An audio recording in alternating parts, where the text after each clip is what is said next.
নমস্কার, আপনারা দেখছেন রাজশিক্স, সঙ্গে আমি সৌমাদিত্য। মেধার বাংলা আজ কোথায়? যে মাটি জন্ম দিয়েছে বিদ্যাসাগর, বিবেকানন্দ কিংবা সত্যেন্দ্রনাথ বসুর মতো বিশ্ব বরেণ্য মহামানবদের, যে বাংলার মেধা একসময় শাসন করত দেশের আমলাতন্ত্র, আইএএস আইপিএস এর তালিকায় জল জল করত বাঙালির নাম, আজ সেই বাংলার শিক্ষার মেরুদণ্ডটাই কি ভেঙে গিয়েছে? খবরের শিরোনামে আজ আর মেধার জয় জয়গান নেই। আছে দুর্নীতি, আছে রাজনীতির নোংরা খেলা। কেন আজ বাংলার সরকারি স্কুলগুলোর বেঞ্চ আছে, ব্ল্যাকবোর্ড আছে, ঝকঝকে বিল্ডিং আছে, কিন্তু কোনো ছাত্র নেই? আজ আমরা খুঁজব সেই নির্মম সত্য, বাংলার স্কুল শিক্ষার আসল হাল হাকিকত।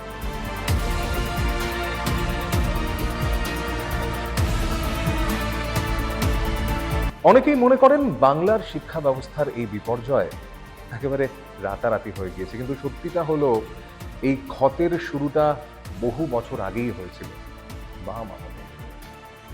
আজ যে শিক্ষক নিয়োগ নিয়ে এত হাহাকার, বাম আমলে একটা বড় সময় পর্যন্ত কিন্তু কোনো এসএসসি অর্থাৎ স্কুল সার্ভিস কমিশন ছিলই না।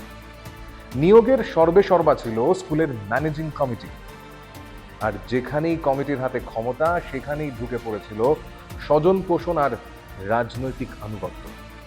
মেধার চেয়ে তখন বড় হয়ে উঠেছিল পার্টি ক্যাডার পরিচয়। আর সব থেকে বড় কুঠারাঘাত, প্রাথমিক স্তর থেকে ইংরেজি ভাষা তুলে দেওয়া। সরকারি স্কুলের লাখ লাখ ছাত্রছাত্রীর ভিত ওখানেই মরে গিয়েছিল। তারা পিছিয়ে পড়ল গ্লোবাল কম্পিটিশনে। আর এই সুযোগেই বাংলায় ব্যাঙের ছাতার মতো গজিয়ে উঠতে শুরু করলো বেসরকারি ইংরেজি মাধ্যম স্কুল। গরিব এবং মধ্যবিত্তের দূরত্বের দেওয়ালটা ঠিক তখনই তৈরি হয়ে গিয়েছিল।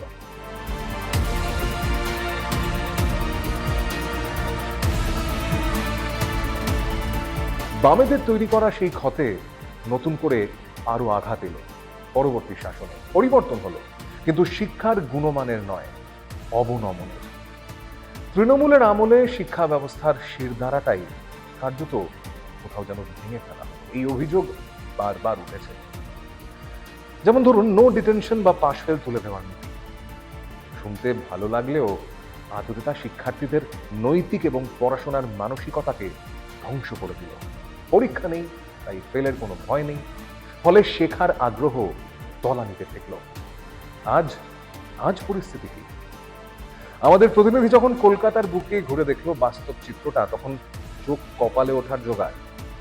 কলকাতা পৌর নিগম প্রাথমিক বিদ্যালয়, ক্লাসরুম আছে, ঝকঝকে চেয়ার টেবিল আছে, কিন্তু ছাত্র কোথায়? একটাও ছাত্র নেই।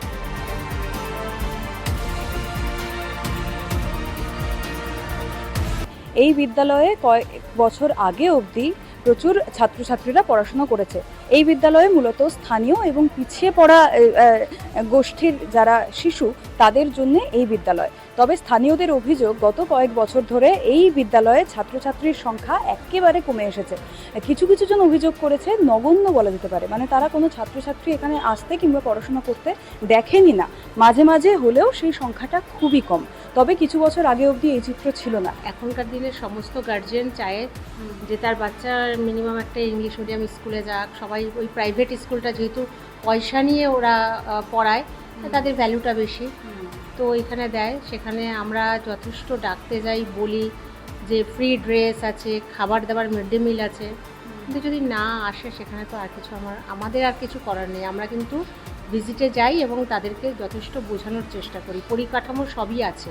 একই দৃশ্য বেলেঘাটার বাণী বিদ্যালয়। হাতে গোনা কয়েকজন শিক্ষার্থী নিয়ে কোনো মতে ঢুকছে স্কুলগুলো। স্কুল শিক্ষকরা হাজার চেষ্টা করেও ছাত্রদের আর সরকারি স্কুলে ফিরিয়ে আনতে পারছেন না। আজ সরকারি স্কুল মানে কি শুধুমাত্র মিড ডে মিল খাওয়ার জায়গা?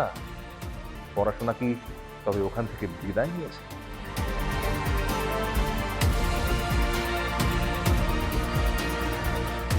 ওই 15-20 জন মতন হবে আর কি, এর বেশি নাই। ওর থেকে তো বেশি টিচার, এক একজন টিচার যদি এখনো ছাত্রী কম আছে, যদি এক একজন টিচার একজনকে পড়ায়, তাহলে সবাই যতগুলো স্টুডেন্ট আছে সব লেটার নিয়ে বেরোবে। কিন্তু সেরকম তো আর সরকারি টিচার আর কি বলবেন, মাইনা পাচ্ছে, মাইনা পেলেই হলো আর কি। স্যার ম্যাম তো বাড়ানোই উচিত, স্যার ম্যাম তো একদমই নেই, স্যার ম্যাম তো নেই বলতে গেলে। স্যার ম্যামের তো দরকারই স্কুলে, সব কিছুর দরকার। বাথরুম পায়খানা তো পরিষ্কার না, অপরিষ্কার। কর্মী কমে গেছে। হ্যাঁ হ্যাঁ হ্যাঁ, বাথরুম পায়খানা তো অপরিষ্কার, একদম পরিষ্কার নেই।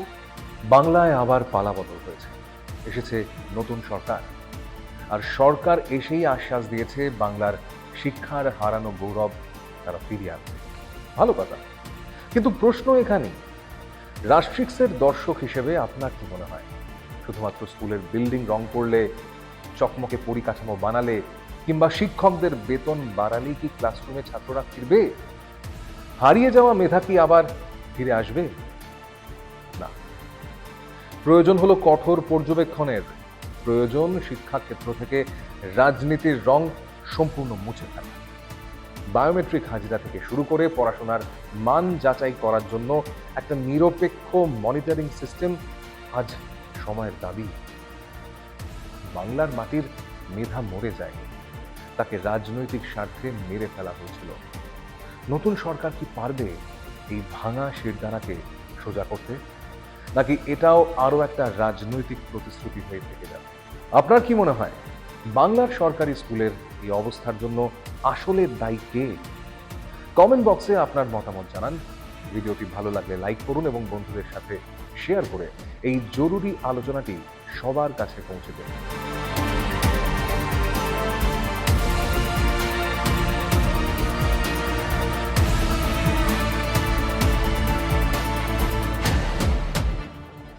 এই আলোচনা আজ এ পর্যন্তই। দেখতে থাকুন রাষ্ট্রিক্স। জয় হিন্দ।